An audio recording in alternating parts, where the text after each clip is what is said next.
Aprender é um processo complexo que envolve diversos fatores. Entre esses fatores, nós podemos citar a atenção e o envolvimento dos alunos. Esses dois fatores conversam com um terceiro, que é muito importante, que é a retenção do conteúdo aprendido. Meu nome é Jefferson Silva, sou coordenador de inteligência de conteúdo na Saraiva Educação e nesse vídeo nós vamos falar sobre um conceito que afeta diretamente a retenção, a pirâmide de aprendizagem de William Glasser. Nesse vídeo a gente vai falar um pouco sobre o que é esse conceito, qual que é a importância desse conceito e as aplicações práticas dele, tanto no ensino básico como no ensino superior. Vamos lá?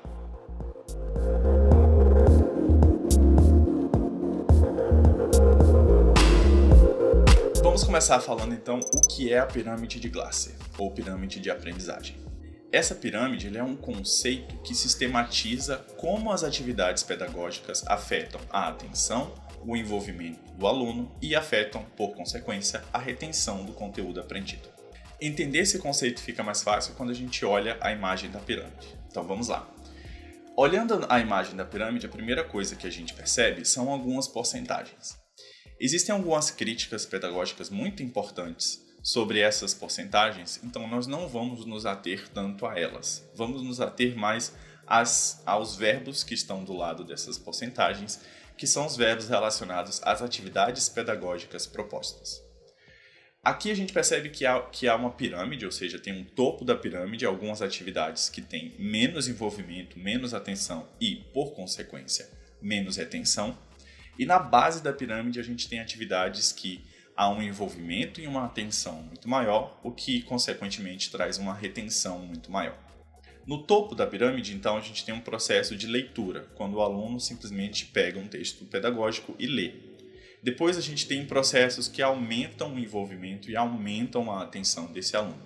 A gente passa para um processo onde o aluno precisa escutar, ou seja, assistir uma aula, assistir um vídeo, assistir uma palestra. Depois ele precisa ver, ouvir e escutar, somados os dois. E a partir desse ponto da pirâmide, a gente tem uma virada de chave, como a gente pode dizer, saindo das metodologias passivas de ensino para as metodologias ativas de ensino, onde o aluno precisa ativamente participar do processo. Aqui a gente começa com um processo de discussão, né? Nesse ponto de virada a gente tem processos de discussão, de debates, onde o aluno precisa participar ativamente, trazer a sua ideia, trazer a sua opinião sobre aquele assunto. Depois a gente tem um processo onde o aluno precisa colocar a mão na massa, né? Ele precisa se envolver, colocando a mão na massa, trazendo a prática para entender e compreender o assunto. Por fim, a gente tem processos onde o aluno precisa ensinar outras pessoas, precisa passar o conteúdo para outras pessoas. Esse é o processo onde há mais envolvimento, há mais participação e há mais retenção do conteúdo aprendido. E quais que são as bases psicopedagógicas para explicar a pirâmide de aprendizagem de William Glasser? As bases, elas trazem principalmente a explicação através do envolvimento, do engajamento e da participação dos alunos. E esse envolvimento, ele é em dois campos. O primeiro é o envolvimento na atividade proposta e o segundo é o envolvimento no conteúdo aprendido. Quando a gente pensa numa atividade onde o aluno precisa participar menos, por exemplo, uma leitura, o aluno acaba colocando muito menos atenção, muito menos envolvimento naquela atividade. Quando a gente pensa no outro extremo da pirâmide, que é um aluno que precisa ensinar outras pessoas, ele precisa colocar mais atenção, ele precisa se envolver mais nessa atividade. Então ele acaba trazendo mais atenção e retendo mais o conteúdo. Se a gente olha para o topo da pirâmide, onde o aluno precisa ler um conteúdo, o envolvimento e a atenção dele é muito menor. Muitas vezes é a primeira vez que ele está vendo aquele conteúdo, então ele se envolve menos. Já quando a gente olha o outro extremo da pirâmide, a gente consegue entender que o aluno está muito mais envolvido e muito mais atento ao conteúdo, porque ele precisa explicar esse conteúdo para outra pessoa. Então o envolvimento dele é maior e, por consequência, a retenção do conteúdo aprendido é muito maior. E quais que são as aplicações práticas do conceito da pirâmide de aprendizagem de Glasser no ensino, seja no básico ou seja no ensino superior? A primeira aplicação prática é na construção do que a gente chama de metodologias ativas de aprendizagem. Essas metodologias, elas se baseiam em puxar o aluno, trazer o aluno para a base da pirâmide, propondo atividades pedagógicas onde o aluno tem que se envolver muito mais e tem que estar muito mais atento. A segunda é demonstrar a importância da gente trazer o currículo e a prática pedagógica no ensino superior e no ensino básico para a base da pirâmide. Como que a gente consegue trazer essa metodologia, esse currículo para a base da pirâmide?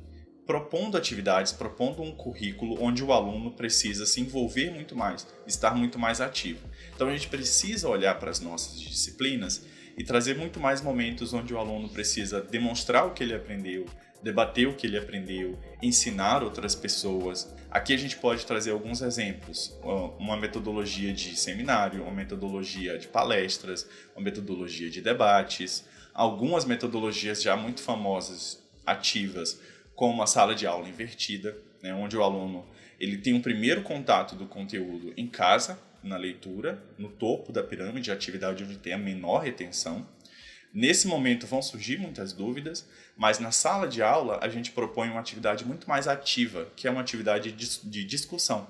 Então o aluno ele retém menos em casa, mas ele retém uma quantidade de conteúdo, ele tem um primeiro contato com aquele conteúdo, e na sala de aula ele retém muito mais, porque ele acaba discutindo aquele conteúdo. Outras metodologias muito importantes que trazem essa promoção de atividade do aluno, de atenção do aluno, envolvimento do aluno, são as metodologias baseadas em problema, em projetos e também a de peer instruction, ou atividades onde o aluno precisa ensinar outras pessoas, ensinar outros pares. Chegamos ao final do nosso vídeo, onde a gente falou um pouquinho sobre a pirâmide de aprendizagem de William Glasser. Espero que vocês tenham gostado. Se vocês gostaram, deixa aqui o seu like, deixa o seu comentário. Vocês já conheciam a pirâmide, aplicam ela dentro da prática pedagógica? Conta aqui pra gente. Muito obrigado, até a próxima.